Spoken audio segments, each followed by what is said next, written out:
What up, y'all? Wanted to do a little video on the eighth house, right? This metaphor back for more. Right, so eighth house is behind closed doors, secrecy, occult, mysticism. Um, let's say, um, let's say I'm in my house right now, right, and I'm doing this video behind closed doors. That's eighth house. You dig what I'm saying? Um, so it's like your house would be your home would be the fourth house, first water house. Second house would be second water house would be the eighth house behind closed doors. So like your privacy, and then like next level behind that would be behind closed, like people. Even if someone was in your house, they might not even know you're doing these things. Like, so say you were a child in your mother's house. Eighth house would be your parents probably having sex. Hopefully, you know what I'm saying. I mean, for me, my parents are much older than me, like by 40 some years. So it'd be a little bit different for me seeing them do that kind of thing. You see what I'm saying? So doing the eighth house things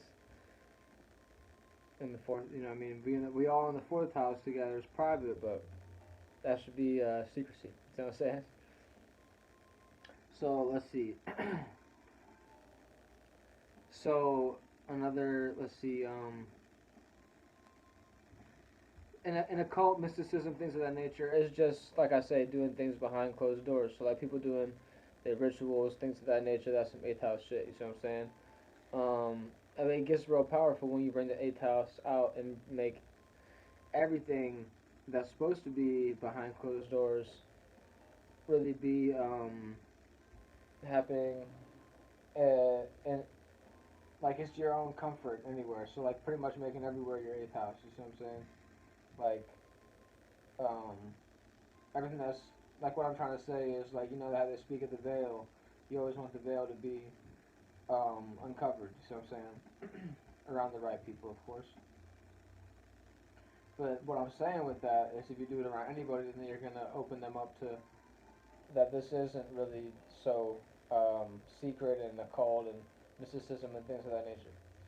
And all that there is to that is with knowledge becomes power. You know what I'm saying?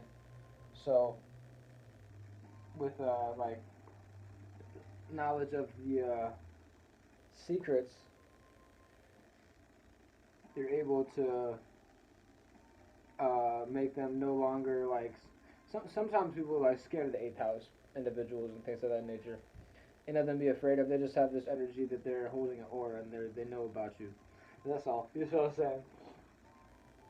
So it's like that. So if you know about somebody's eighth house, it's like, oh, you know about my secrets and things of that nature. It's like fourth house is like your heart.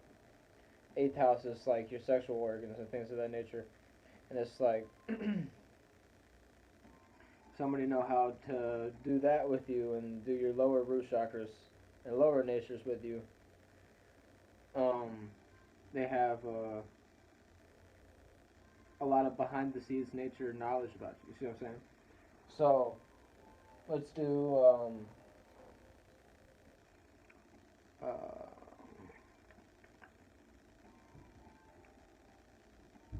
hmm, let's do Venus. No, no, no. Okay, yeah. I've been hearing this breakdown, and I like how they broke it down. So Mercury in your eighth house, right? And let's say you had a Mercury in Aries in the eighth house, right? So you bring all of the in-depth eighth house behind the scenes things, and you'd always be communicating about that, and it'd always be the first thing on your mind. You see what I'm saying? So you'd always be communicating, boom, boom, boom. Aries is seeing and feeling new ways of visions and things of that nature. So you'd be just boom, boom, boom.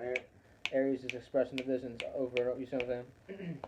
So you're always talking about that in-depth nature.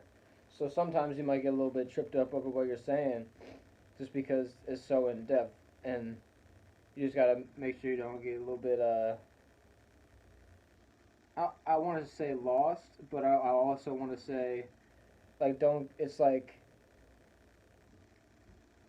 being so deep in the water that you don't realize you're in a water that's deep, and you're not on the surface level of the water. Like Cancer. I mean, fourth house is like on the beach looking at the water. Eighth house is deep in the water, and 12th house is like looking at over top of the water and saying, "Oh, yes." 12th house is different. That's like one of the. That's the last house I'm gonna do. Like I said, we did our first firehouse, which is the first house. Second firehouse, which is the fifth house, right? And then we have our second earth house, which is first earth house, which is the second house. Second earth house, which is the sixth house. The second, first air house. Dang, I keep on getting that mixed up.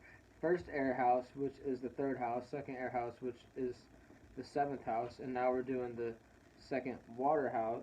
The second water house is what we're doing right now, the eighth house. But the first water house is the fourth house. The second water house, the eighth house, like I was just saying. And then we're gonna go on to the third firehouse, which would be the ninth house, in the next video we do. So yeah, eighth house is also this Phoenix energy. See what I'm saying? I'm gonna do a little bit of Phoenix right now in a way.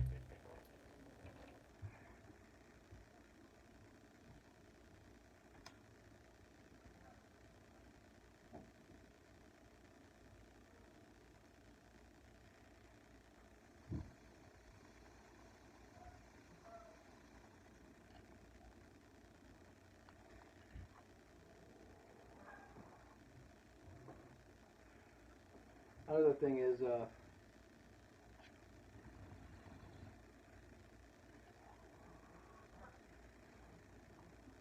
depending where you live, things of these natures, obtaining these natures are eighth house. See what I'm saying? You should be keeping the eighth house. Now, where you do it, that's your power. But obtaining it, keep eighth house. You see what I'm saying? Speaking in codes a little bit. Yeah, we did a planet, we did a sign. We broke down the house.